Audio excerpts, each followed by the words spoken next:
पंजाबी गायक सिद्धू मूसेवाला दे दिन दिहाड़ा कीते गए कतल ने पंजाबियों नूं खौफजदा कर दिता है।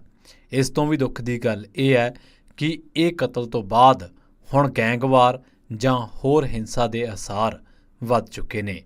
असल दे विच पंजाबी गायक सिद्धू मूसेवाला दे कतल तो बाद Punjabi film Punjabi music industry जिथे सोग दे विच है उत्थे नाल खौफ दे विच भी है, क्योंकि गैंगस्टरां दीआं फेसबुक पोस्टां इस गल वल इशारा करदियां ने कि आउण वाले दिनां दे विच कुछ होर अणकियासियां घटनावां वापरन तो इनकार नहीं किया जा सकता। पंजाबी गायक सिद्धू मूसेवाला दे कतल दे मामले दे विच हुण कुछ गल्लां मनकीरत औलख वल भी इशारा कर रहीआं ने। इन्हां गल्लां दा कारण है शाहरुख नूं पिछले दिनी दिल्ली पुलिस ने अरेस्ट कीता सी। शाहरुख 2 लाख का इनामी बदमाश सी। शाहरुख नूं अरेस्ट करन तो बाद पुछ गिछ दे विच जिहड़ियां गल्लां सामने आईयां वो ये सीगियां कि शाहरुख ने अपने बयान दे विच मन्निया कि पंजाब दे विच कोई वड्डी वारदात करन दी तैयारी कीती जा रही है ते ये तैयारी गोल्डी बराड़, लॉरेंस बिश्नोई, प्रसिद्ध गायक मनकीरत औलख दा मैनेजर जग्गू भगवानपुरिया, अमित काजला, सोनू काजल, बिट्टू, सतिंदर काला ते अजय गिल कर रहे ने। ते इस तो बाद हुंदा सिद्धू मूसेवाले दा कतल ते उस कतल दे विच गोल्डी बराड़ ते लॉरेंस बिश्नोई ग्रुप दे जो पोस्टां पैंदियां ने ते इन्हां पोस्टां दे विच 2 चीज़ां कॉमन ने।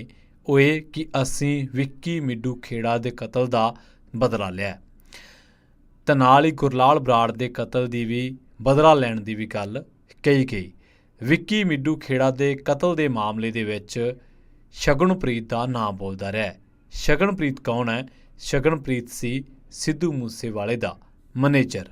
तो उस तो बाद इन्हां चीज़ां दे विच पर हुण जिहड़ियां चीज़ां खौफजदा कर रहीआं ने वो ये ने कि gangster Gounder and brothers group वालों फेसबुक ते पोस्ट पा के सिद्धू मूसेवाले दी मौत दे लई मनकीरत औलख नूं जिम्मेवार दस्सिआ गया अते आउण वाले समय दे विच नतीजे भुगतण दी धमकी दित्ती गई है। दविंदर बंबीहा ग्रुप ने भी फेसबुक ते पोस्ट पा के कहा है कि मूसेवाले नाल उन्हां दा कोई संबंध नहीं है।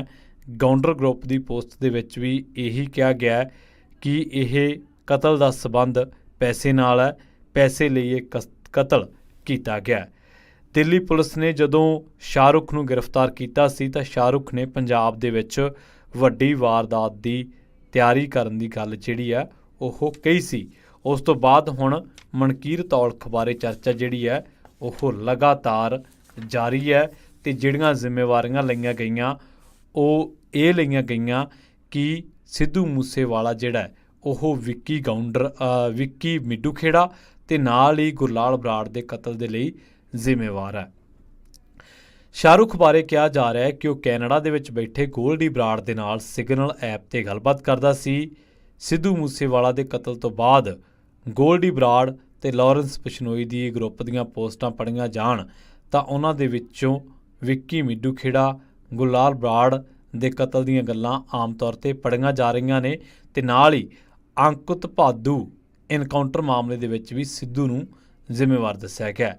पुलसिया जांच दे विच शगनप्रीत कनैक्शन दी सिद्धू मूसेवाला ते मिड्डू खेड़ा कतलां नूं जोड़ना हुण शाहरुख दे खुलासे जां उहदे बयानां दे जां उस तो बाद दविंदर बंबीहा ग्रुप दी पोस्ट ते गाउंडर एंड ब्रदर्स दीआं पोस्टां दे विच मनकीरत औलख दा शरेआम नां लिया गया ते ये चीज़ां इतफाक नहीं, ये इशारा करदियां ने कि इस तो पहलां भी वड्डे पद्धर ते पंजाब दे विच लुकवें ढंग नाल बहुत कुछ हुंदा गया। जो कुछ भी होया उहदे अगे हुंदे रहण दे पूरे आसार ने। ये सारियां जानकारियां सोशल मीडिया ते विचरदे वक्-वक् पेजां, शाहरुख दे बयानां ते उस तो पहलां विक्की मिड्डू खेड़ा कतल मामले दे विच किसी ना किसी तरीके जरिए शगनप्रीत दा नां आउणा इन्हां हवालिਆਂ ਤੋਂ ਇਹ हवाले इकट्ठे कीते गए ने।